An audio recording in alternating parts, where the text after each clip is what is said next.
Bet the Board. What do you mean you don't bet? I mean, I don't bet. You know, I don't gamble. I don't. I never have, and I never will. Yeah, right. I'll bet you $20 I can get you gambling before the end of the day. You owe me 15 grand, pal. Pay him. Pay that man his money. It's the Bet the Board podcast. God likes me. He really, really likes me. In the end, I wound up right back where I started. I could still pick winners, and I could still make money for all kinds of people back home. And why mess up a good thing? Here's Payne Insider and Todd Furman. Welcome into the Bet the Board podcast, powered by FanDuel Sportsbook. 6 divisions down, 2 to go as we get down the home stretch of preview season around these parts with the NFC West on the docket for today. I'm your host, Todd Furman, joined as always by my esteemed colleague and co-host, the one, the only Payne Insider. Before we kick things off, I want to remind all of you, our loyal listeners, FanDuel.com, use the promo code BetTheBoard, take advantage of your no-sweat bet just in time for football season, and a little bit of other housekeeping as well. If you haven't already signed up for the Bet the Board football free roll this fall, not quite sure what you're waiting for, BetTheBoardContest.com. Take advantage of one of the best free handicapping contests out there, $6,000 in cash and prizes for the best NFL handicapper this season. And Payne, 24 teams down, 8 to go. We tick them off one at a time as the regular season continues to inch closer by the minute, the day, and the hour. I see how you align this. AFC West last. I can't really... had to wait to talk about Patrick Mahomes. Hey, you know what? Good things come to those who wait, and for arguably what will be the best division, not only this year, but maybe in the history of the National Football League, we needed to make our listeners wait with bated breath till we had the most up-to-date information. And, you know, this division here, I think, offers some intrigue that we'll cover today, but not nearly as impactful as what we'll get to early next week. So, you know, there is a method to our madness every now and again around these parts.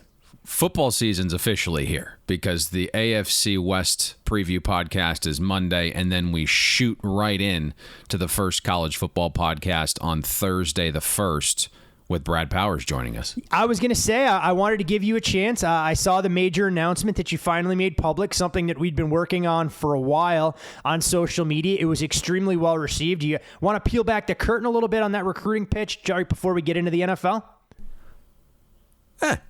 Brad Powers is joining us for college football. That's it. Reached out to him last year and around March of 2021, and he had some contract obligations he had to fulfill, and here we are, 18 months later or so. So I think that was a massive addition for us. And, you know, to all the loyal listeners out there, we appreciate, you know, the support in this podcast. And again, we say it all the time, 2014, this was just an idea to cure some boredom.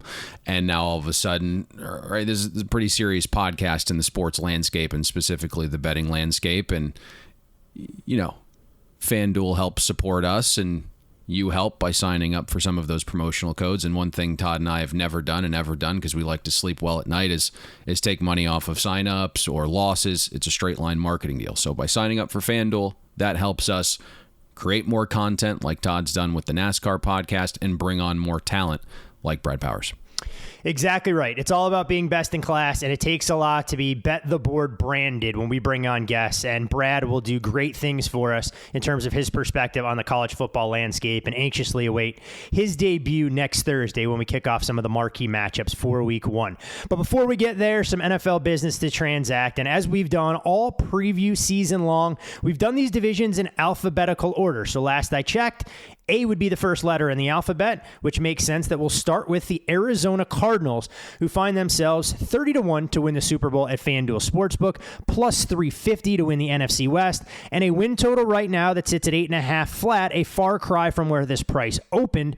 When you look at Arizona, they started out white hot a season ago, going 7-0 before they finished the season 4-6 in their final 10, and got absolutely obliterated and run out of SoFi Stadium in their playoff game against the Los Angeles Rams. games. During those final 10 games, it's a team that scored 11 less points per game and allowed 10 points per game more. The franchise now, amid some scrutiny and speculation, inextricably linked to Kyler Murray going forward. We've seen from Kyler time and again, when he's at his best, he's electric, he's dynamic, he can take off from the pocket and make some of those improbable throws. The problem for the diminutive quarterback, he has struggled with durability, and we've seen the Cardinals tail off over the second half of the season. And Payne, right now, when you look at this Arizona team, if Kyler's going to stay healthy, there are some major concerns, not only with some of the weapons that have to go out there and prove themselves, but along an offensive line that didn't do a whole lot to improve this offseason and is already dealing with a rash of injuries. You're making short jokes. I mean, I'm just calling it the way I see it. I mean, someone would call me diminutive as a goalie. I mean, I think Kyler would still tower over me at my robust 5'9" or 5'10" frame. You know what's just bizarre about this whole situation is the Cardinals obviously drafted Kyler. He's effectively homegrown. And the relationship between Kingsbury and Kyler was pretty deep-rooted, right? They'd known each other for years prior to working together in Arizona. And now I think our biggest question is, like, can all these guys coexist? I mean, we saw Kyler dump the Cardinals on social media, removed all of his affiliation, and then finally the relationship rekindled and a deal got done. But the contract had what amounted to a work ethic clause in it, and then there was quotes. Which, by the way, can we cut this dumping social media for professional athletes and grown men? I've had enough with this nonsense. Handle your business like professionals behind closed doors instead of airing all your dirty laundry. But if that's going to work as a viable leverage tactic for a contract, then shame on the organizations that kowtow to some of these athletes. I don't disagree. I think, but we are in the social media age, so I think that is certainly a leverage play a little bit. The other thing that was interesting is right around that time that the work ethic clause was in there, a quote from AJ Green surfaces about not wanting to put too much on Kyler's plate when it came to route communication last season. And then the clause basically of the 4 hours of independent study was removed, and you would think everything's fine at that point. We've all moved on. We've signed the deal. We've done our kumbaya. Like, we're all linked together. Kingsbury goes on a public rant about play calling weeks later. He's like, this shit ain't easy. So Kliff effectively challenges Murray to call plays and practices in preseason games now. It's so bizarre. I'm interested to see what the midseason Hard Knocks episode looks like. That's going to be fun to me. I think there's some obvious questions with the Cardinals offense, and you mentioned it, right? Can Kyler stay healthy? We know when he's healthy, we've seen improvement each of his 3 seasons. He's graded out much better each progressing season. The rating index has risen every season. Yards per pass attempt up, yards per completion up. You look at completion percentage, that's up.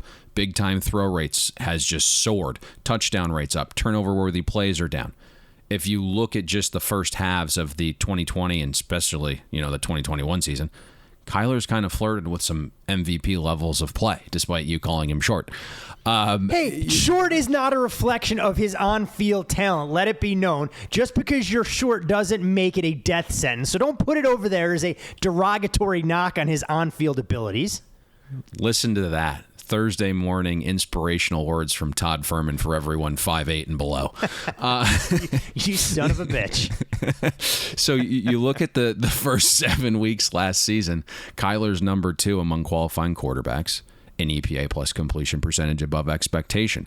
From week 8 onward, Kyler's 19th out of 32 qualifying quarterbacks in that same metric, and the dip coincides with the ankle injury that he suffered against the Packers. Go back to 2020, Kyler injured his shoulder. It was week 11 in Seattle. From that point onward, Kyler was quarterback 20 in EPA plus completion percentage above expectation. Kyler, the first 10 weeks when he was healthy, his EPA per rush was 150% higher than it was from week 11 onward. So it's very simple, right? Like over the last 2 seasons, when Kyler Murray's healthy, the Cardinals are good, 13-3. When Murray's out or battling with injuries, the Cardinals are 6-12. And, part of, I think, some of the headbutting we're all watching unfold publicly about play calling isn't something new when it comes to Kliff Kingsbury. We sat here and I think told all our listeners multiple times over the last 2 seasons, and Cardinals fans were pissed, and I got mentions in my Twitter comments, but like Kliff's air raid offense isn't all that sophisticated, right? It gets stale as the season goes on. It happened in college. It's happening in the NFL. And we've mentioned this record, I think, 2 different times. But if you look at Kingsbury since 2013, coached 9 seasons between Texas Tech and the Cardinals, games 1 through 7 of those seasons, Kingsbury's a combined 42-20. From game 8 onward over those 9 seasons, Kingsbury's 17-45. And you look at just his time with Arizona the first 3 seasons, games 1 through 7, Cardinals are 15-5-1. Rest of the year, 9-20. The other thing you have to think about here is early in the season, when Kyler's his healthiest and Kliff's offense doesn't, trend the way of milk, it's, best weapon in DeAndre Hopkins is out.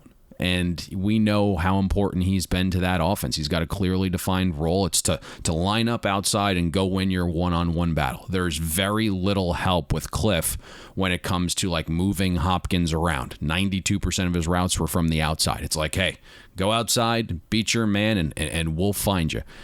You look at Hopkins in the security blanket he's been to Kyler the past few years, the splits are drastic. When Hopkins wasn't on the field last season, Kyler's completion percentage dipped 7%. His yards per pass attempt fell from 8.8 to 6.6. Third down efficiency, I think, also declines. You look, Cardinals were below average in early down success rate. They had 8.1 yards to go when Kyler dropped back on third down last season. That was the 3rd most yards to go. Somehow the Cardinals were 3rd in late down efficiency.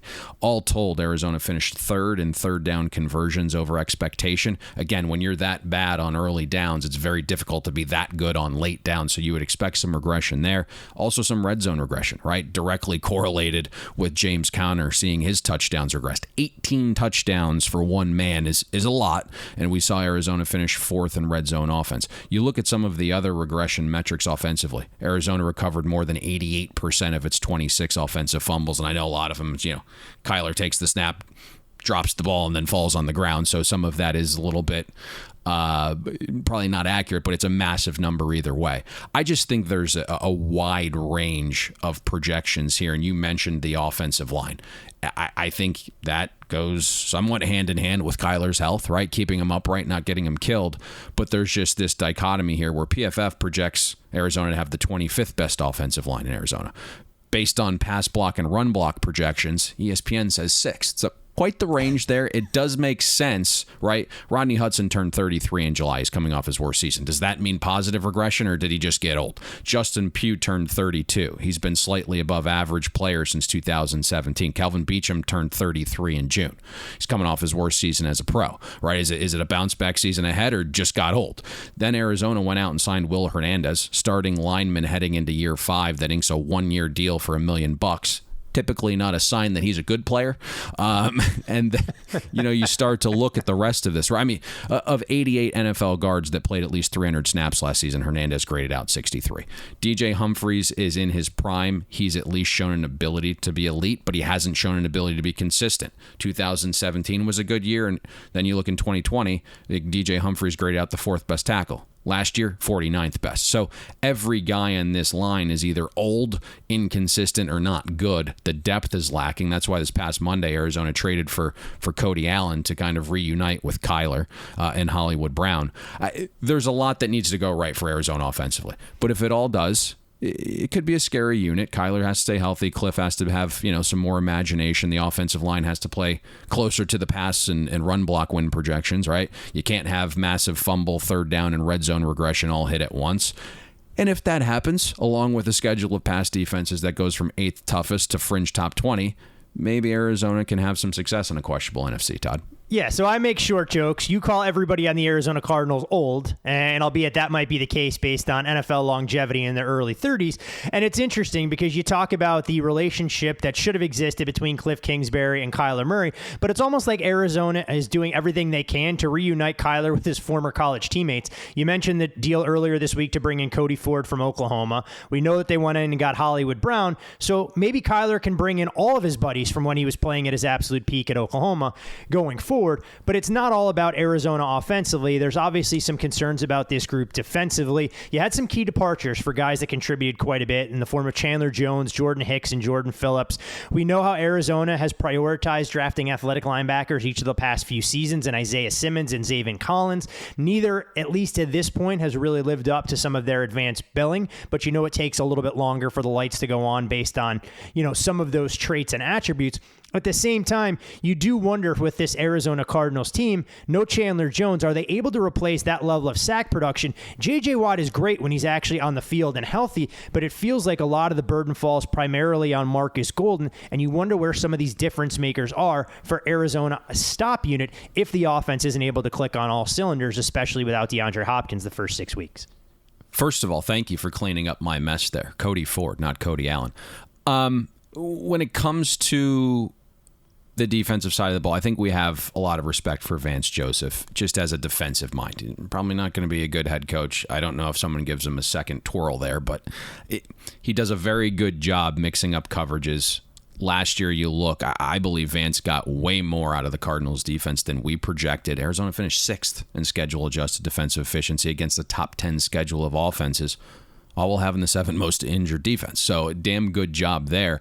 There's question marks again this year, right? Like Arizona looks a little soft up the middle on the interior. It was good seeing, Rashard Lawrence finish last season strong, graded out really well the final 5 games at nose tackle, but Fatu has been a liability. A couple weeks ago, the Cardinals went out and they signed Antoine Woods and Christian Ringo to kind of shore up that interior tackle spot. There's been some talks of kicking the tires on Sue or Linval Joseph. Let's see. I would think that makes sense if you're trying to actually be a contender in the NFC. You mentioned letting Chandler Jones leave. I think he's an all-world pass rusher. He's a Hall of Famer in my mind. I don't know if he gets that level of respect from a lot of people that aren't in the football community.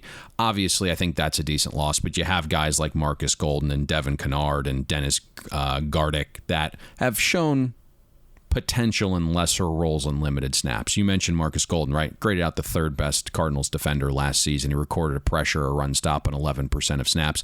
You have Devin Kennard, had a 10% pressure rate on pass rush snaps. Gardeck's dealt with some injuries, only played 183 pass rush snaps the last 2 seasons, but has a 17% pressure rate on those snaps. Cardinals also drafted 2 edge rushers, Cameron Thomas and Myjah Sanders from Cincinnati, with the first 2 guys at the top 100 picks in April's draft. Of these 5 guys, though, somebody needs to step up, right? J.J. Watt has to stay healthy. I think he's still got a lot of juice. If you look prior to the injury, Watt was 5th among interior defensive linemen with an 18% pass rush win rate. But the Cardinals need Watt to stay healthy, and then a couple of those other defensive ends I mentioned to kind of fill the void of Chandler Jones. All in all, right, like Arizona finished 27th in team pressure rate, slightly above average in team pass rush win rate. So I don't know what that looks like this year without Chandler Jones. Those 3 guys are just vital to stepping up on the edge. The linebacker room. This might be the most interesting in the entire league, because the athleticism in the traits that Isaiah Simmons and Zaven Collins have are through the roof. You just wonder when the talent and potential gets realized. Isaiah Simmons hasn't graded out positive in 2 seasons. His game grade declined in year 2. 95 NFL linebackers played at least 250 snaps last season. Simmons graded out 62nd. And for a guy that athletic and fluid that can pass as a safety, he ranked 61st among linebackers in yards allowed per coverage snap. Vance Joseph didn't trust Zaven Collins as a rookie. We saw that. He only played 20% of snaps. Eventually, Hicks came in and replaced him. On those snaps, though, Zaven Collins recorded a run stop or a pressure just 4% of the time. Now, if Simmons and Collins can get it figured out, the Cardinals defense has far less questions. But reading the tea leaves here, the Cardinals signed Nick Vigil as an insurance policy. Vance Joseph likes how savvy and buttoned up Nick is. 4 weeks ago, Vance put the green dot on safety Jalen Thompson. So Thompson's going to call the defense. That is almost always a role reserved for linebackers. So I want to see how that shakes out. But some of those things that we're seeing here just aren't adding up to 2 very talented guys taking that next step. The secondary is very much a byproduct of scheme. Byron Murphy's the Cardinals' number 1 corner. He's not a number 1 corner in skill set or production. Finished 49th among 93 corners in adjusted yards allowed per coverage snap. Of the 72 corners that played at least 400 snaps, Murphy graded out 42nd. But, maybe you get a year 4 bump there. He's looking to get paid this offseason. Unfortunately, the 31st pick in the 2020 draft, Jeff Gladney, passed away. He was going to fill a role this season for Arizona. Marco Wilson, the 4th-round rookie, played nearly 800 snaps last season, graded out 65th among 93 corners. And word out of camp is he's regressed 2 weeks from the season starting, and apparently Antonio Hamilton looks like the starting corner opposite Byron Murphy. He was an undrafted free agent in 2016. He's played 651 snaps in 6 seasons for 4 different teams. A little nervous there, okay? I like Budda Baker at safety, cleans up a lot of the mess created by the corners, but to a point it does impact his own ability. Jalen Thompson keeps surging, and again, he was given more responsibility. He's also in a contract year, but I think there's questions on the interior of the defensive line, questions about the young linebackers growing up, questions at corner, and with those questions, the Cardinals defense now faces the 2nd toughest schedule of passing offenses, the 2nd toughest schedule of overall offenses. There's a reason Arizona's win total opened 9.5, and you are now down to 8.5. Be interesting to see. Those Cardinal fans, at least the 12 of them that did exist, came out of the woodworks to pound the pavement when this team started the season 7-0. Obviously, we're not playing their best football when they needed to be, and the improbable start to the season ended in a crash and burn at the hands of a division rival in the Los Angeles Rams. I want to remind all of you, our loyal listeners, you, of course, can follow Payne on Twitter at Payne Insider. I'm Todd Furman. You can follow me there. And most importantly, as always, follow the podcast at Bet the Board Pod. All of those contest details will be available right there for you. If you happen to be listening to the show in your commute to work or anywhere else, the pinned tweet will have you taken care of to get you signed up for the Bet the Board football contest. And when we take shots at the Arizona Cardinals, Payne, the team that ended their season and ultimately hoisted the Lombardi Trophy in their home stadium was the Los Angeles Rams. And you're looking at the Rams at 11-1 at FanDuel Sportsbook to repeat as Super Bowl champions. Plus 125 makes them the favorite in the NFC West. And their win total sits at 10.5 flat. They are, of course, looking to become the first repeat Super Bowl champion since the New England Patriots accomplished the feat back in 2004. We know all too well about how the Rams have built their roster. Familiar philosophy for fantasy folks, a lot of studs and duds, as so much is invested in high-end talent that 1 to 2 key injuries could obviously derail this team faster than most. Don't tell that to Les Snead and company. They reap the benefits of foregoing draft capital to bring in difference makers. The one thing that has been a constant for the Rams going all the way back to 2018, they've been extremely healthy. And obviously at this point, it's a lot more than just blind luck and coincidence. A lot has to be attributed to the strength and conditioning and some of the philosophies there. The Rams offense, yes, Matthew Stafford is back. The running backs will look similar. Cooper Kupp is there. But the building block for this team a season ago, Payne, was their offensive line, and there are going to be some different faces, so asking that group to be as dynamic as they were a year ago feels like it could be a little bit of a reach. I think you outlined that perfectly. Let's move on. Works for me. We can run the 2-minute drill on the Rams. I'm perfectly fine with that. This is just an interesting team, right? Because the ceiling is super high for the offense when you combine, McVay's offensive mind with a quarterback like Stafford and who can make every throw, and you have a very talented receiver group. Regardless of that, and why you hit this perfectly, is when you build a roster the way the Rams did, and they timed the salary cap increase quite well. So they did at least have a plan and saw into the future. But when you're loaded with frontline talent and little depth, 2 things have to happen, right? The premium talent has to play at an elite level, and then you have to, dodge the injury Grim Reaper. And then sure enough, right, on offense, 5 of the Rams' top 6 players, Cooper Kupp, Whitworth, Stafford, OBJ, Havenstein, those were the 5 of the top 6 graded players. And then you had the 6th healthiest offensive line. Last year, for me, was really tough to gauge this team at the beginning of the season because you knew Stafford and his abilities and what that would mean to McVay and the Rams offense, but they were being priced like an elite team, so you couldn't really back your opinion with money in the futures market, even though I think we have always had a higher opinion of Matthew Stafford. The area where we projected a lot of this improvement and broke it down in our NFC West podcast preview last season was Stafford's willingness and ability to push the ball downfield. And if you go back to 2020, there was only 3 quarterbacks that averaged lower intended air yards per pass than Goff. 45% of Goff's passes in 2020 came through the air. 55% was yak. In 2020, with Detroit, Stafford's average completed air yards per pass were greater than Goff's intended air yards. In 2020, Goff threw only 7% of his passes 20 or more yards. Stafford not only pushed the ball downfield more in 2020, Stafford's passer rating on throws of 20-plus yards was 50 points higher than Goff's. And that projection that we gave you came full circle last season with Stafford leading the Rams to the Super Bowl. Stafford's completed air yards, once again, greater than Goff's intended air yards. Goff ended up being dead last among qualifying quarterbacks in intended air yards, last among qualifying quarterbacks in percentage of passes that traveled 10-plus yards, and he was, on a team that won 3 games, right? Game script would dictate pushing the ball downfield, but Goff still wouldn't do it, and ultimately that's why McVay moved on. Stafford also improved the play-action pass game. The arm allowed him to fit balls outside the numbers better. They could be more versatile in their formations. Everything ended up going the way of Matthew Stafford, right? Like, he was just the perfect fit to that offense, and he hid some of the deficiencies they did have. Now, you head into 2022. They're not going to repeat. I probably shouldn't say that, because if they do, God forbid, the Trolls are. Oh my God! We're done. We can move on from this team. They're not going to repeat. You've already played. Spoiler: Rams fans are officially devastated. You just look at the schedule of defenses. It goes from the 18th toughest to a projected schedule inside the top 3. Offensive line, which you hit on perfectly, likely takes a step back. I mean, that O-line was fantastic. Number 1 in pass block win rate. 6th in adjusted line yards created for running backs. There was great injury luck along the O-line. The same starting 5 played the 4th most snaps together. The O-line didn't beat themselves. They finished with the least amount of false starts and holding penalties. This is going to regress with Andrew Whitworth retiring and Colbert and Blythe moving on in free agency. Love the Allen Robinson signing, right? That's my guy. Still in the prime of his career. He's never had a talent like Stafford throwing him the ball. How dare you talk poorly about Blake Bortles like that? Listen to this. Yeah, it's Bortles, it's Henne, Trubisky, Foles, Dalton, Chase Daniels, and rookie Justin Fields. Those are the only quarterbacks Allen Robinson has caught passes from. Only 60% of the passes thrown to Allen Robinson last season were deemed catchable. I think you see a larger route tree. I think you see Robinson pushing, catching the balls downfield that are being pushed by Matthew Stafford.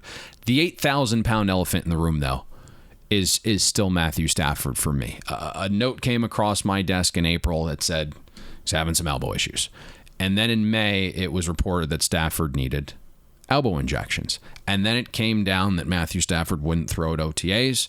And it started to go from private news to local news to national news, where McVay said in a presser, elbow pain is abnormal for a quarterback. This is what baseball pitchers deal with. Tricky deal here, but there's a plan in place to navigate this.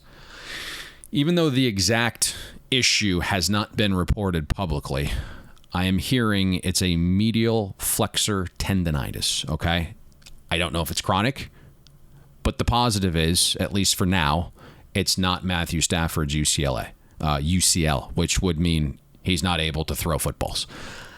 I think we have to monitor this. I know the plan in place is to have him throw as little as possible during the week, and in week 1, it might not be as big of a problem as it could be in week 8 or 9. And as soon as McVay had his little presser there, 2 days later, the Rams account showing video of Matthew Stafford throwing no-look passes to kind of ease concerns.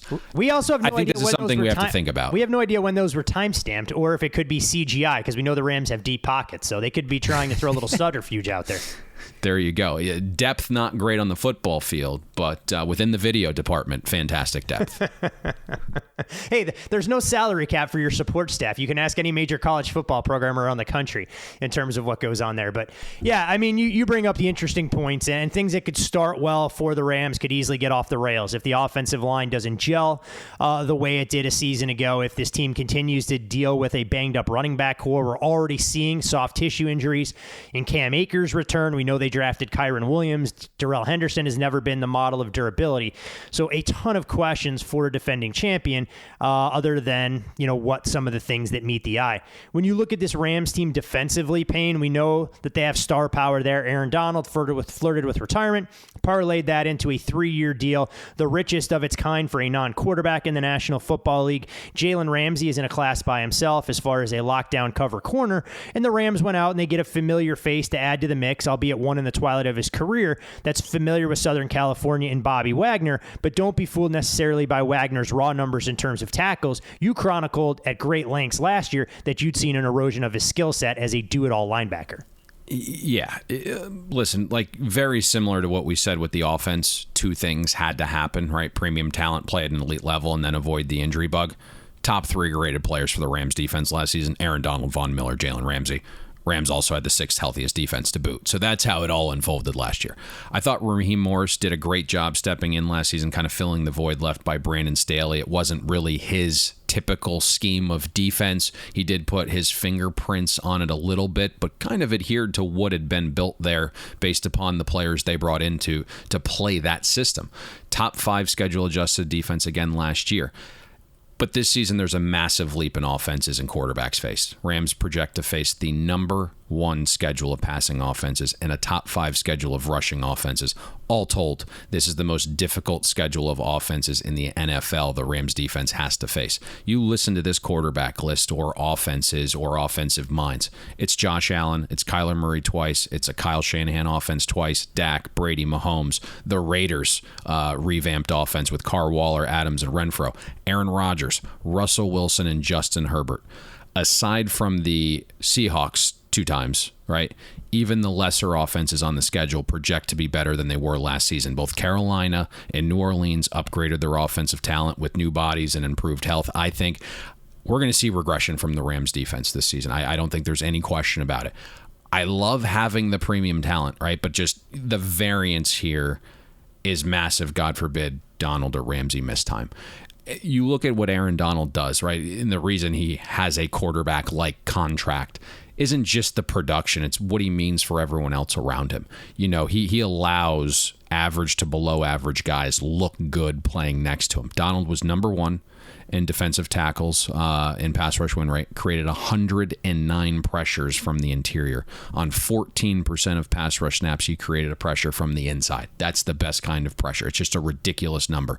Vaughn is gone. So you have Leonard Floyd going back to being your number 1 edge rusher. He was very good last year, right? 15th in pressure rate among qualifying edge rushers. Past him, though, serious questions. Justin Hollins appears to be the likely starter opposite Floyd. Hollins has a 6% pressure rate on pass rush snaps over the last 3 seasons. Linebacker group is interesting because while Bobby Wagner isn't prime Bobby Wagner, and he still can't go sideline to sideline like he once did, he did grade out 16th among 95 qualifying linebackers. And the guy he's replacing, Troy Reeder, finished 79th. So there is an upgrade there. And then he plays next to Ernest Jones, who's just dripping with talent. And I think we see growth and maturation from Ernest Jones if he's willing to be a sponge and hold on to everything Bobby Wagner teaches him. So from that perspective, you do upgrade with Wagner. And I think he probably helps Ernest Jones reach his potential. Jalen Ramsey, as good as it gets in the secondary, he's willing to shadow the best receivers. He can play outside. He can play in the slot. He's a willing tackler. He just does it all, right? He's kind of the queen on the Rams chessboard defensively. He finished 4th in adjusted yards allowed per coverage snap. Troy Hill is back to man the slot after a 1-year stint in Cleveland. I think he's a solid player, right? In 2020, he was good. He was elite in 2019, gave up a 45% completion rate and a 54 passer rating when targeted, so it's good to get him back in the slot for the Rams defense. Jordan Fuller made a massive year 2 leap at safety. So the Rams have 3 nice pieces there, but you're looking at David Long starting opposite Ramsey. That scares me, right? All of the passing offenses we just talked about can scheme away from Ramsey. They all have multiple pass catchers you have to worry about. So I do think the Rams regress from being, first in pass rush win rate as they search for a number 2 edge rusher. I don't love David Long as a starting corner. There's holes on defense, and the schedule is as tough as it gets, Todd. Last thing on the Rams before we move on to the San Francisco 49ers, as far as the market, do you feel the market fairly reflects the Rams in terms of overall pricing? Have you seen anything unique, whether it's the big picture odds or their win total this offseason? I think they're priced a touch high in the futures market, but I can't really, the NFC has just got so many questions. I really haven't gone that route of fading them, but obviously NFL week 1, right? We've seen the Bills go from +1 to -2.5. So among professional bettors, there's certainly some sentiment that the Rams could be a little bit weaker this year. Yeah, and of course, that Rams-Bills game will kick off the NFL season 2 weeks from today, and it's a game where you'll get the deep dive breakdown right here on the Bet the Board podcast as we cover all of the marquee matchups for week 1. In the continuing trend that is the NFC West and the 6 degrees of separation, in this case, which turn out to be playoff elimination, the team that knocked out the San Francisco 49ers, the Los Angeles Rams we broke down. So we make the logical segue up the coast into Northern California, where you're looking at San Francisco priced at 16-1 at FanDuel Sportsbook to win the Super Bowl. They're +175, making them second favorites in the NFC West. And their win total, 9.5, shaded to the over at -$1.45. We know this is a franchise that would mired in a bit of controversy, not any that was unexpected, as they'll make the transition from Jimmy Garoppolo over the last couple seasons to Trey Lance. And you do have to wonder if they're one of the more underappreciated franchises going in the NFC. They made 2 NFC title appearances over the last 3 years and are a few inopportune plays away from achieving greater heights. The interesting part about what we've seen from Kyle Shanahan during his time at the helm of the old gold and red, the 49ers, 35-16 with Jimmy Garoppolo under center. That record includes the playoffs. And without Jimmy in the mix, they're just 8-28. They've dealt with a rash of injuries to a lot of key contributors, specifically at the skill positions. But this has been one of the better franchises in the National Football League, especially when they're catching points, going 13-5 against the number of the last 18 as underdogs. They've won 10 out of those 18 games outright. I give you all of that pain to ask you this about the offense. Is Trey Lance ready to raise the floor and push the ceiling from what we've seen from the 49ers? I think that's the right question, because I don't know if Trey Lance becomes a Hall of Famer or if he proves to be the best quarterback in the 2021 class. You asked the right question. I do think it's easy for Trey Lance to be an upgrade over Jimmy G. And that's the biggest question we have, knowing Jimmy G's been under center for 2 of the last 3 NFC Championship games. He's taken his team there. We know he's a winner. This is the thing, though. Like, when you look at Kyle Shanahan, this is why we praise him so much. He's got one of the most friendly quarterback systems. There's just a ton of available yards in his system. And I look at it this way. The floor for Trey Lance might be fractionally lower than with Jimmy G operating the 49ers offense, but there is no ceiling, right? And that's the chance worth taking, because the talent is plentiful. It's through the roof. And I think we've seen Kyle Shanahan's offenses operate with a young, mobile quarterback with a rocket for an arm.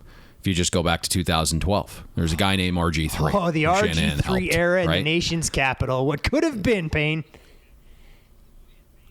That rookie year, RG3 won Rookie of the Year, made the Pro Bowl. Washington's offense finished 6th in schedule-adjusted offensive efficiency. And I think Trey Lance has far more talent than RG3 had. He's got a tight end body and athleticism. He's got a howitzer for an arm. I think Kyle Shanahan can make those traits work. I really believe that. And if you look, right, Trey Lance is going to open up this offense. He's going to be able to push the ball downfield, something Jimmy G wouldn't do. It was like him and Goff had a battle. There's like this internal bet. Which one of us can throw short the most? Check down Charlie, right? Baby. Jimmy G, 7% deep ball pass rate. That was in the 9th percentile of qualifying quarterbacks last season. Jimmy G completed 2 passes all season of 30 or more yards in the air. I mentioned Shanahan's system being quarterback friendly, right? Lots of available yards. And here's exactly what I mean. Jimmy G was number 1 in yards per pass attempt last season, but 42nd in air yards. It helps when your pass catchers deliver a 6.8 yak, most in the NFL. Now, the sample size is really small when we're looking at Trey Lance, just 86 dropbacks, but more than 18% of Lance's throws traveled 20-plus yards. If Lance qualified with enough passes, he would have trailed only Russell Wilson in deep ball rate. The hope is that not only does Lance increase offensive explosiveness, but he forces the defenses to play with less bodies in the box, because we know Shanahan loves the outside zone run scheme. at heart, this is very much a run offense. And if you look at Jimmy G's spray chart, it's quick, short passes over the middle. He wasn't pushing it. He wasn't throwing to all parts of the field. And defenses can kind of cheat and squat inside. Now, if you look at San Francisco, because of the yak, they still finished 5th in explosive play differential the first 3 quarters last year. So it's tough to improve much on that. But explosives are vital. You record just one more explosive play than your opponent over the first 3 quarters, it translates to a 69% win rate. And I think over a long enough sample size, Trey Lance can provide those explosives at a higher clip than Jimmy G can. We also talked about, the most efficient running play in the NFL. It's improvised quarterback scrambles. Jimmy G scrambled at a rate below 1.5% last season. That was 29th among 30 qualifying quarterbacks. Again, small sample. Trey Lance approached a 14% scramble rate. It translated to an equal EPA per scramble of Lamar Jackson. So just to kind of give you an idea of what he can bring to this offense. Now, Trey Lance isn't a finished product. Not even close, right? He turned 22 in May. He's got less than 500 dropbacks between college and the NFL. He needs to work on his timing, needs to play in better rhythm. He's got some ball placement issues. If you go back to week 17 against the Texans, you will see a guy that went 16 for 23 for 249 yards with 2 touchdowns in your traditional box score. And, 49ers fans see that and probably got a half chub, right? You look at the accurate ball rate, it was under 35% in that game. Lowest of any quarterback in week 17 by nearly 8%. So there's some things that he does need to work on. Small sample, but if you look at some of these quarterbacks last season with at least 50 dropbacks, Trey Lance was 42nd out of 54 in adjusted accuracy. Now, what you do like is even with Lance not delivering the most accurate ball, he keeps it out of harm's way. 6 turnover-worthy plays since 2018, dating back to the North Dakota State freshman years. Okay? Aside from some of the ball placement issues, I like what Trey Lance steps into here, right? Kyle Shanahan operating the offense. It's like basically, to me, a baseball player taking PEDs in the 90s, right? That's the correlation. That's what I think Kyle Shanahan can do for Trey Lance. As an offense, I think there's meat on the bone. If you look at some of these things where regression to the positive side is probably going to unfold, 49ers 19th most injured offense for a unit that finished first in schedule adjusted first down efficiency and fourth in early down offense. 49ers were 23rd on third down. So you typically don't see that correlation. As space shrunk, you saw Jimmy G shrink as a quarterback. I would expect the 49ers offense to finish better in the red zone as well. So just a lot of positive variance, I think, in a number of these situational metrics. Now, if you keep things fair, you do have a quarterback, again, with less than 100 NFL dropbacks to his name. He's going to face a schedule of defenses projected to be top 10 this season, which is a decent-sized hike year over year. The 49ers faced the 21st toughest schedule last year. And then you do worry about the interior of the offensive line. Alex Mack decided to retire in June. Okay, those kinds of retirings are typically frowned upon because you can't really address it in the draft. Then you had Laken Tomlinson move on in free agency to the Jets. J.C. Tretter's still out there. He's still available. Well, one thing, and I'm not sure if you saw the news actually this morning, J.C. Tretter at least apparently officially announced his retirement. So interesting to see if they can coax back into it. Earlier this morning. Okay, and this actually seems relevant because we kept waiting. We're like, why hasn't he signed yet? There's like 3 really good teams that could use him. Why isn't Tampa kicking the tires? Why did Minnesota stop recruiting him? What was interesting is Tretter's comment I found fascinating, and I don't mean to spring this on you, obviously, by any stretch of the imagination. He said, I felt that I was going to be forced into early retirement because of my affiliation, and I'm paraphrasing, with the NFLPA more so than before my knees gave out, and seemed to indicate that there was no interest. So you wonder about the political ramifications and everything he's tried to do from the PA side, which makes me feel that contributed more to him not getting an offer for just the things you outlined. That there were a couple teams that had a demonstrated need for a player that still had a little bit of juice left in the tank. Yes. Oh, he's got plenty of juice. Now, I know he doesn't practice a bunch because of the knees that you alluded to, but there were teams that I thought were kicking the tires, but he would know better than us, obviously. And if you look at how he graded out last year, he was still fantastic at age 31. So I did not see that this morning. That must have came in pretty recently. Yeah, it came in about a half hour before we started recording. A lot of the NFL talking heads started to report that intel.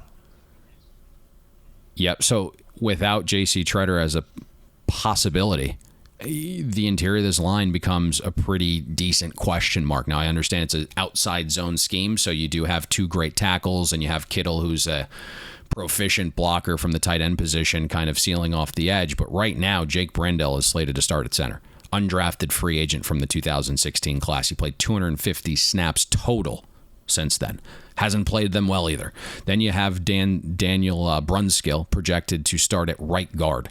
Undrafted free agent from the 2017 draft class. He's played more than 2,300 snaps the last 2 seasons and played them well below an average level. And then all of a sudden, there's a lot of praise going around for Aaron Banks. He's the 2021 second-round pick, projects to start at left guard, just 5 snaps as a rookie, so who knows there. The pedigree, certainly there, but the production, not yet. Let's see what comes of that.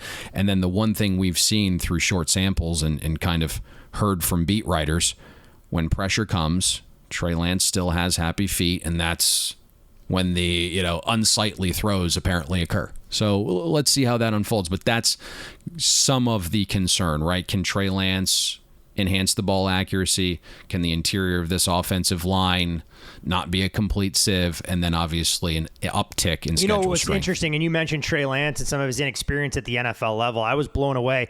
The last full season that Lance has performed as a starting quarterback is all the way back in 2019 because of the pandemic and all of the other wrinkles that are there. So you do wonder how he'll take that wear and tear that inevitably comes with potentially starting as many as 17 regular season games in his first trip around as the starting quarterback. One last thing I did want to touch on before we switch sides of the ball, Payne. When you look at the 49ers weapons, we know Kyle Shanahan has always kind of approached running back by committee. Elijah Mitchell last season, was their bell cow, finished 8th in the league in terms of raw yardage, and as a rushing offense, 7th in yards per game, 3rd in yards after contact, 5th in rushing touchdowns. The 49ers go out and draft a commodity in Ty Davis Price from LSU, but I'm not quite sure he'll be that much better than Trey Sermon. And at receiver, we know what Deebo Samuel brings to the table. We know what George Kittle is when he's healthy, but is Brandon Ayuk the guy poised to take this offense to the next level with Trey Lance's ability to stretch the field? Yes. Supposedly, he's been the best and favorite weapon of Trey Lance in camp. And with him pushing the ball downfield, I think Ayuk has a decent year here.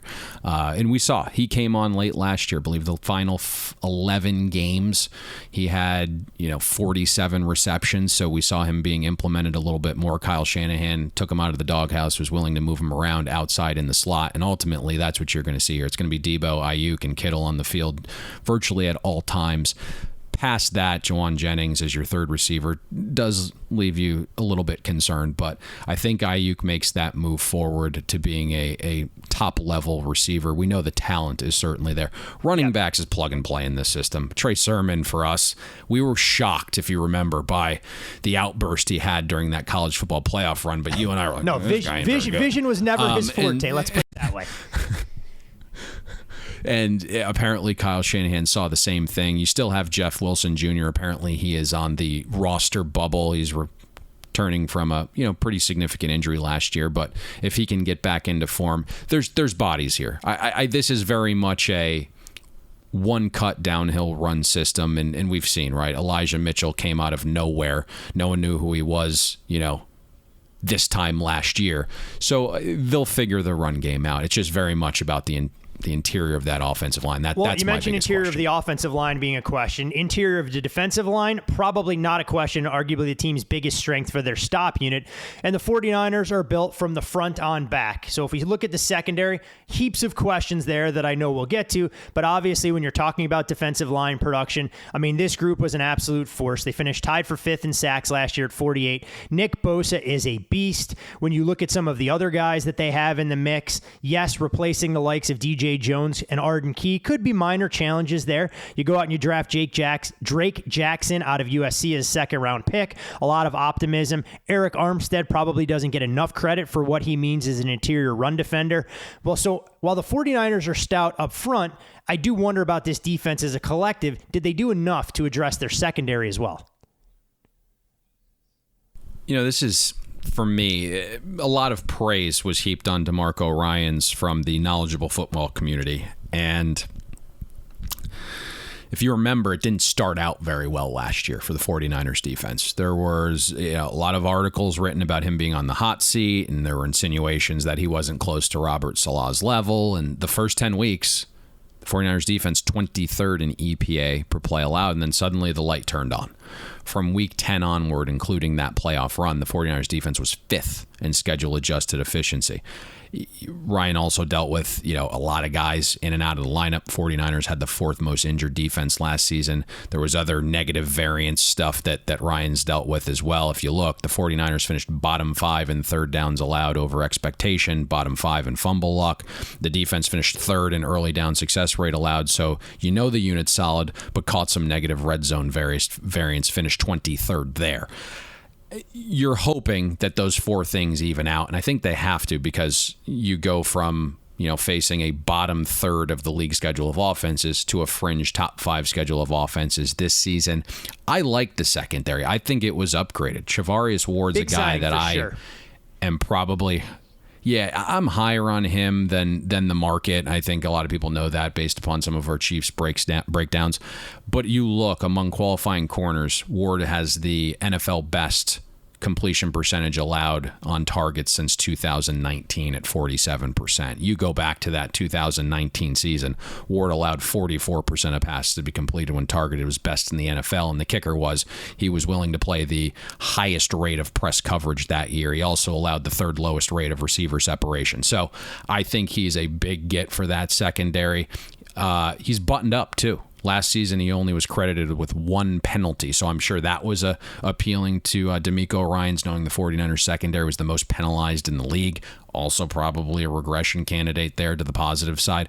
The other interesting thing here is Samuel Womack, the rookie 5th rounder, apparently has won the starting slot job. So it just feels like the talent and the depth has upgraded there. They bring in Tashawn Gibson as well. I know Jimmy Ward went down with a minor injury, but bringing Gibson in as a veteran in the back helps a little bit. You look at the 49ers, they played the 7th highest rate of nickel. So defensive back depth is really important there. And then with the schedule upgraded, the secondary upgraded, I think even, you mentioned some of the losses, right? Arden Key, DJ Jones. This still feels like arguably the best front 7 in football. I think you can make that case. Nick Bosa, 6th in pass rush win rate among edge rushers last season. And he was returning from an ACL tear. So you would think another year removed from that, he takes another leap if that's possible. You mentioned Eric Armstead. I think he's the perfect complement inside because he's not the best pass rusher, but finished 3rd in run stop win rate. You have Javon Kinlaw. He was the 14th pick from the 2020 draft, only played 4 games last season after tearing his ACL. And word is he's dropped about 22 pounds. So let's see if that helps him. But he's got to step up because DJ Jones moved on to Denver.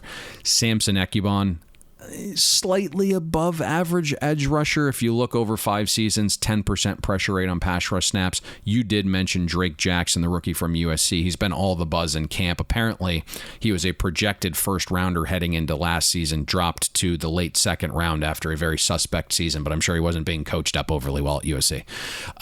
The talent for him is through the roof. The traits are ridiculous. Would not shock me to see Drake Jackson have 300-plus snaps as a rookie. And then you have Fred Warner and Dre Greenlaw. They make up probably the best linebacker duo. Greenlaw only played 6 games last year. The 3rd man in the rotation appears to be Flanagan Fowles. Only played 164 snaps last season, graded out the 49ers 5th best defender. So you're deep in the linebacker room.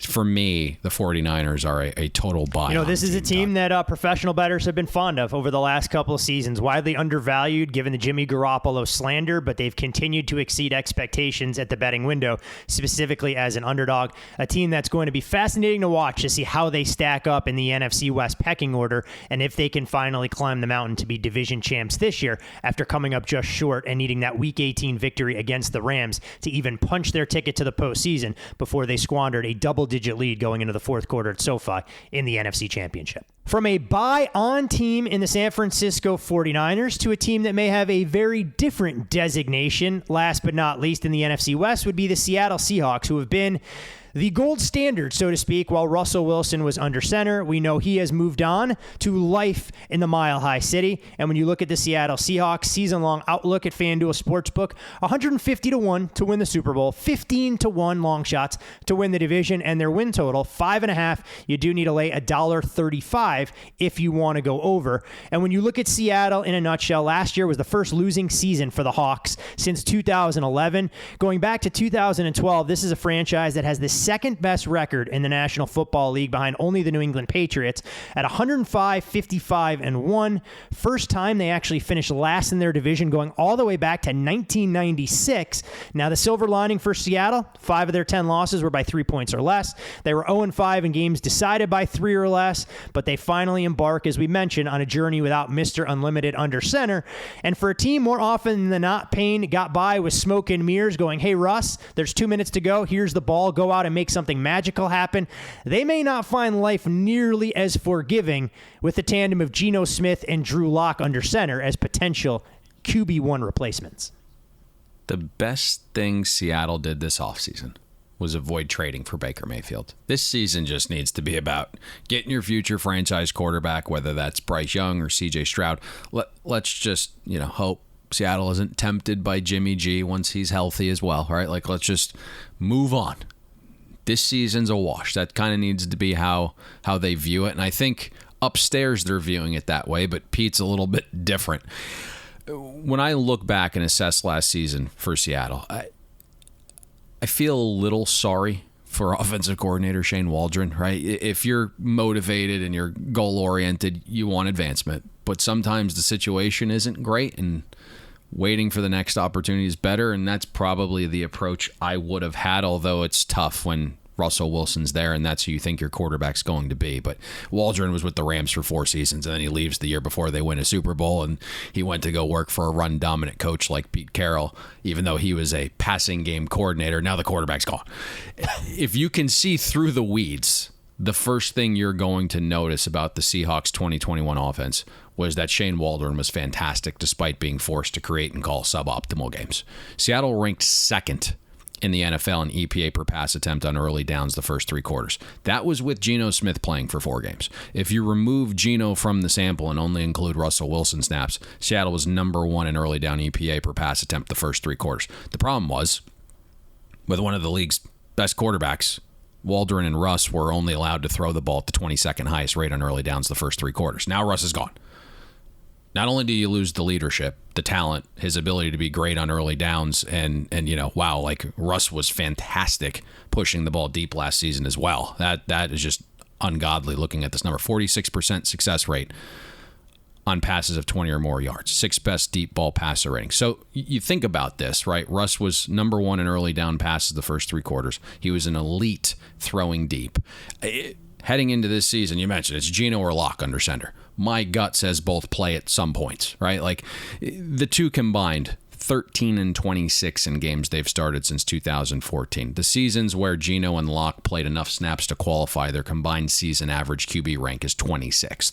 And so here's kind of my overarching fear offensively, and then we can wrap this side of the ball up because it doesn't really need to be discussed for too long. But it's basically, you're not going to make a case for D. Eskridge being the fantasy breakout that everybody anticipated and then some? He's got a chance in the preseason game to lock down the 3rd or 4th receiver position this year. That's apparently what's being said.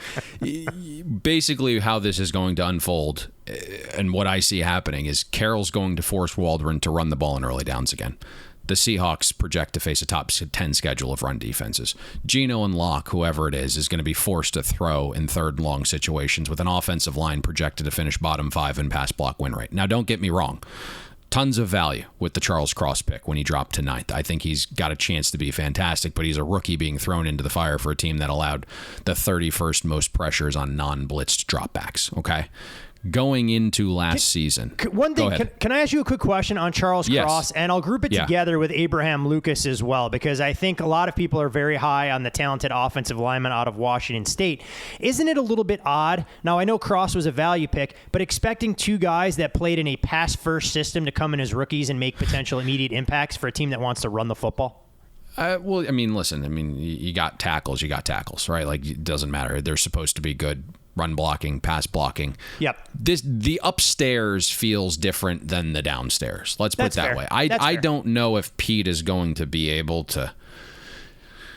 They're saying all the right things, but ultimately, if this is a rebuild that takes 3 years, are they giving Pete 3 years to be the guy to lead the new surge?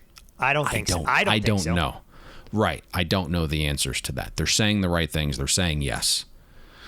I don't know if that's probably the best way to approach this, but kind of going back to this year's offense and thinking about it in the context of last year's, on 3rd and 4th downs, all quarters, Russell Wilson was 24th out of 31 qualifying quarterbacks in EPA plus completion percentage above expectation because he was put in those shit situations we just outlined.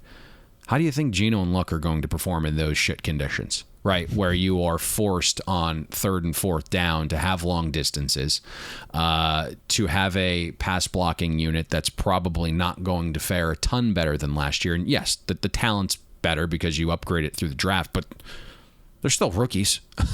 So I just don't. And then you're going to have this very heavy run-oriented offense on early downs, and you're facing a top 10 schedule. I don't see this going very well for the Seattle offense. And then you have Tyler Lockett. Right?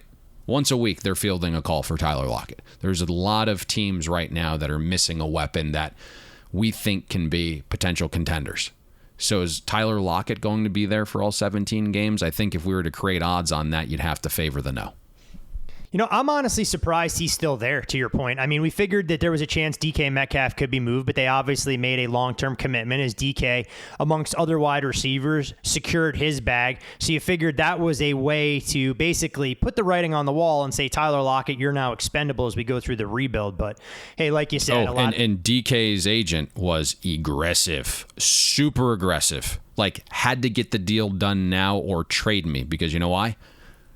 They understood who's going to be throwing to him the next couple of years, and that was going to tank his dollars. Let's put it that way. Not going to be getting the ball on anything more than wide receiver screens or having to go up there and collect jump balls, facing double coverage against subpar quarterback play. So those guys can at least throw it deep down the field. So from DK's perspective, they're going to be probably in some negative scripts.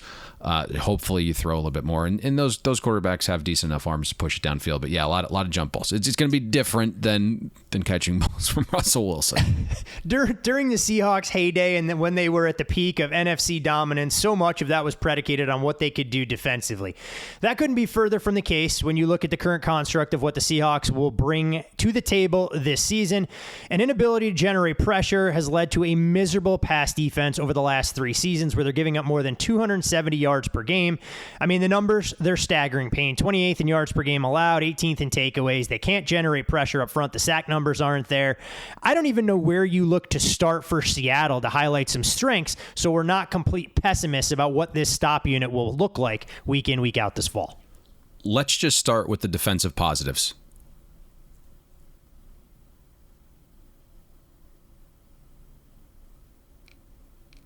That many of them, huh?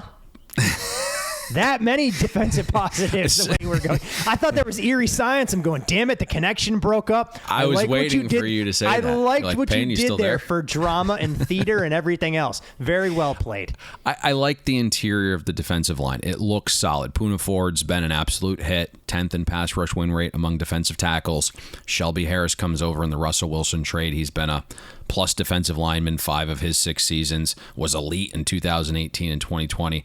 Al Woods does what he's asked to do, and that's be a run stuffer. And he was 5th in run stop win rate last season. Created a run stop on more than 10% of rundowns. So you do like that trio on the interior. And then even though I think they're both being overpaid, Quandre Diggs and Jamal Adams is a fine safety tandem. I think we know Adams' limitations. Hopefully Clint Hurt gets Adams back to creating more pressure, right? We saw that fall off a cliff, and he was used a little bit differently last year, but at 34 pressures in 2020, just 7 pressures last season for Adams. So you want him to be a little bit more active as a pass rusher. Past those 2 elements of Seattle's defense, serious questions, right? It's on Nwosu and Darrell and Alton Robinson to be reliable edge rush guys. Nwosu signed as a free agent, played the most snaps of his career, recorded a 10% pressure rate on pass rush snaps last year. Darrell Taylor showed some promise for Seattle, 11% pressure rate on pass rush snaps. Alton Robinson, 11% pressure rate on pass rush snaps. Seattle goes out, drafts, Boye Mafe. You can tell they have a type, right? Now, all four of those guys are strictly pressure guys. None of them have showed an ability to be elite pressure guys, though, and that's the problem, to this point at least, right? And none of those four guys provide value as edge setters in the run game. Boye Mafe wasn't even an every down end at college. Taylor graded out 105th of 123 qualifying defensive ends against the run. Nwosu 79th, Robinson 90th.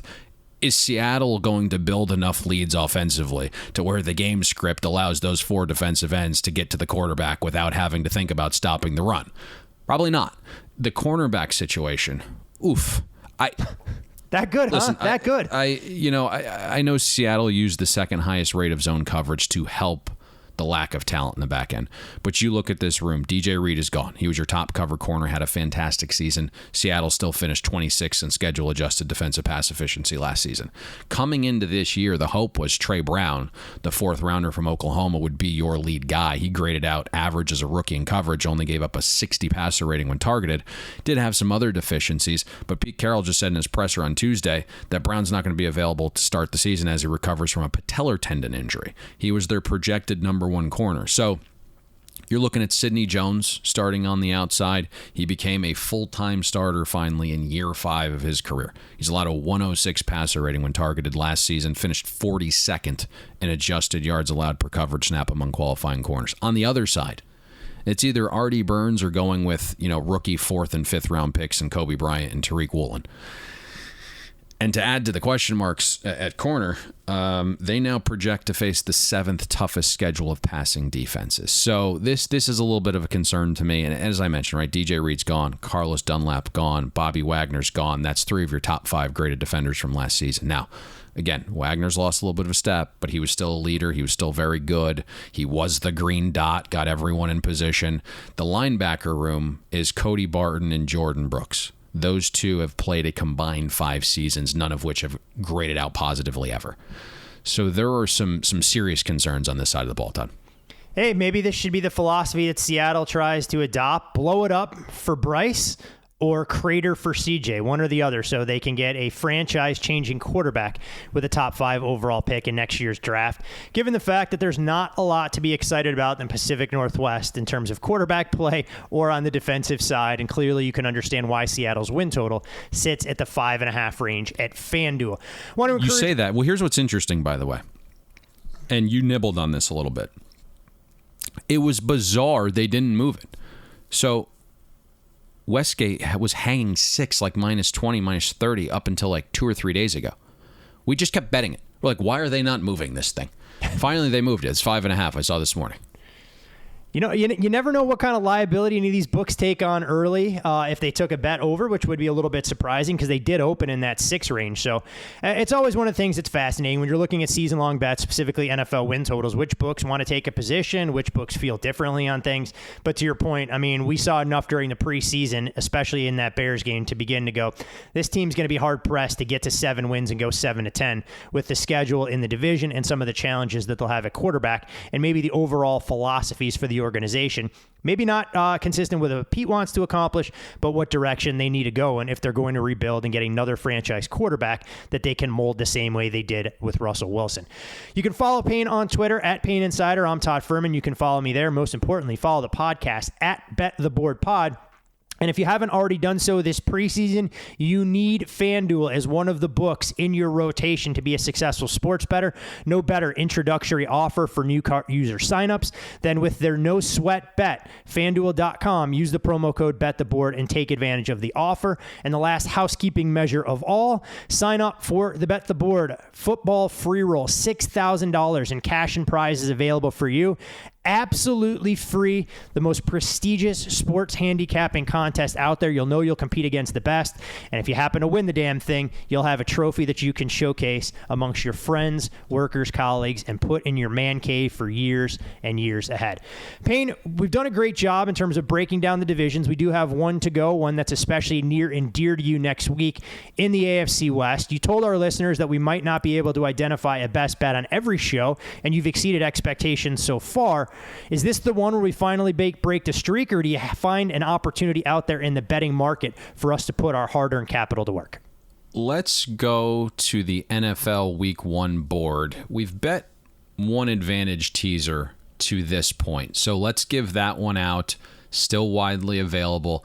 Let's go with a 2-team 6-point teaser. Rotation number 463, San Francisco 49ers. Let's take them down from 7 to -1.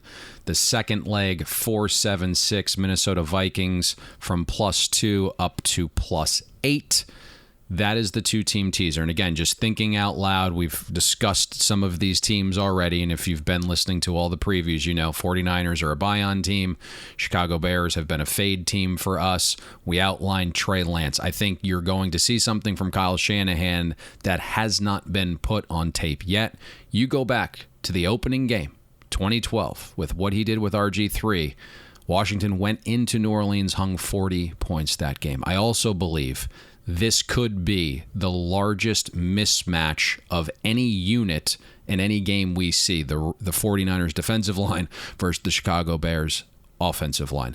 You head down to the Packers-Vikings game. When you look at the Packers, game 1, trying to figure out life with some potentially new starters along the offensive line. A couple old guys still dealing with injuries. Are they going to be out there? Are they going to be in game shape? Who's the Packers' lead receiver? Are they going to be able to separate from coverage early on? I think when you look at Minnesota, we expect a far more efficient offense. We expect, at least for game 1, the infusion of talent and health to upgrade them a little bit. So that's the teaser. Vikings to 49ers. And the one thing here, I checked this morning, if you use the FanDuel promotional code, the link is actually in the top of the description box. They're dealing the best prices on these. So you can actually get the 49ers -0.5 and the Vikings up to 8.5 at FanDuel with that teaser as well. So we're trying to navigate this landscape. Didn't have a future for us in this division, so that is what we've come up with. That is something that we've bet our hard-earned dollars on already, and we wanted to give it to you. Hey, nothing wrong with having a week 1 investment rather than putting down cash for 3 months down the road to be able to realize those returns sooner rather than later and continuing to build the bankroll. Like we said, one preview podcast to go, and then amazingly enough, our long, strange trip turns into regular season action, both on the college football side and the NFL. So I want to thank all of you loyal listeners. Again, as always, if you've been with us since 2014, when we started this journey, you know the level of commitment, the level of depth, the level of information is unmatched anywhere in the space. Tell your friends, tell your family, encourage them to go back and listen to the Power 5 conference previews. Now 7 divisions right there. They're all time-stamped. They're done for your convenience. You don't have to listen in one fell swoop. There's not a unifying theme. You can break them up into parts and pieces. Still plenty of time before the season kicks off. So for Payne Insider, I'm Todd Furman, and with the advantage teaser in hand, come NFL Week 1, hopefully we'll see you at the window. Thanks for listening to Bet the Board. You can catch Todd and Payne every Monday, Wednesday, and Thursday during football season, breaking down the biggest NFL and college football games. And to make sure you don't miss any free best bets, subscribe to Bet the Board on iTunes, Google Play, Spotify, or wherever you listen to podcasts.